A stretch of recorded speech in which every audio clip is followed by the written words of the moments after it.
Friends, कसे तुम्ही सगळेजण? तर चला 2 प्रकारचे नाश्ते बनवूया. त्याच्यासाठी एक भांडे घेतले, त्याच्यावर चाळणी घेतली, त्याच्यावर 1 वाटी बेसन मी टाकलेलं आहे आणि हे आपण चाळून घेणार आहोत. चाळून घेतल्यामुळे याचं जर कोणते खडे वगैरे काही किंवा काही कचरा असेल तर निघून जातो आणि मस्त हे स्पॉन्ज पण होतं ढोकळा. तर नक्की चाळून घ्यायचं. इथे मीठ चवीनुसार टाकलेलं आहे. थोडी अर्धा चमचा साखर टाकलेली आहे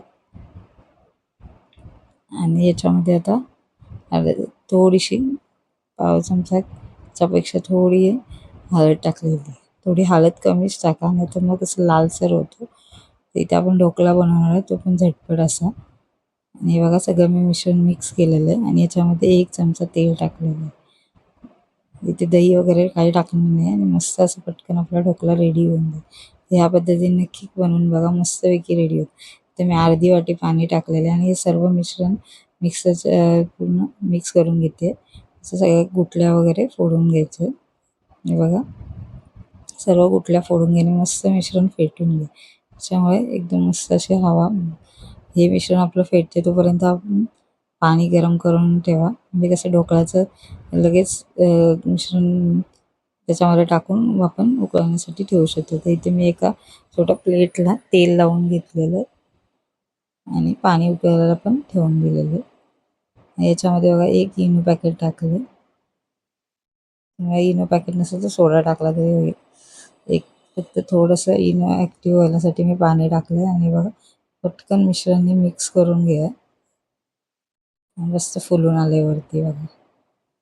आता हे मिश्रण लगेच आपण जे तेल लावलेल्या प्लेटमध्ये टाकून घेऊया आणि लगेचच ते उकळण्यासाठी ठेवून घेऊया. बघा मी सर्व करून पसरून घेतलं आणि ते पाणी उकळण्यासाठी ठेवून दिलं होतं पहिले. याच्यामध्ये आपण ती प्लेट ठेवून देऊया आणि 15 ते 20 मिनटं त्याला उकळून घेऊया. तर जरी 10-12 मिनटं चालत असेल, पण 10 मिनटापर्यंत तरी तुम्ही झाकण खोलू नका. त्याच्यानंतरच खोला, कारण मग तो नाहीतर ढोकळा फुलणार नाही जास्त. तर इथे चेक करून घ्या झालं की नाही. तर बघा मस्त क्लिअर निघाली आहे.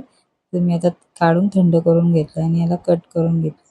तर इथे तेल थोडं गरम करून घेतलं होतं तडका देण्यासाठी आणि त्याच्यामध्ये कढीपत्ता, राई, नंतरची थोडा लिंबाचा रस, थोडी साखर टाकून असं तडका तयार करून घेतलेला आणि याचा गरम-गरमच तडका याच्यावर टाकलेला आहे.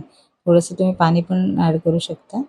बघा मस्तपैकी आपला ढोकळा रेडी आहे. त्याच्याबरोबर चिंच गुळाची चटणी किंवा टोमॅटो बरोबर तुम्ही सॉस बरोबर मुलांना देऊ शकता. पटकन होणार आणि जास्त तामझाम पण नाही. असा ढोकळा नक्की एकदा ट्राय करून बघा. बघा किती मस्त आणि टेम्पटिंग झालं. इथे दुसऱ्या पद्धतीचा बनवूया. इथे एक भांड्यात मी 1 वाटी रवा घेतलेला आहे आणि अर्धी वाटी दही घेतलेलं आहे. त्याच्यातच आता मिक्स करून घेऊया आपण मिश्रण. थोडंसं मिक्स करून घेऊया.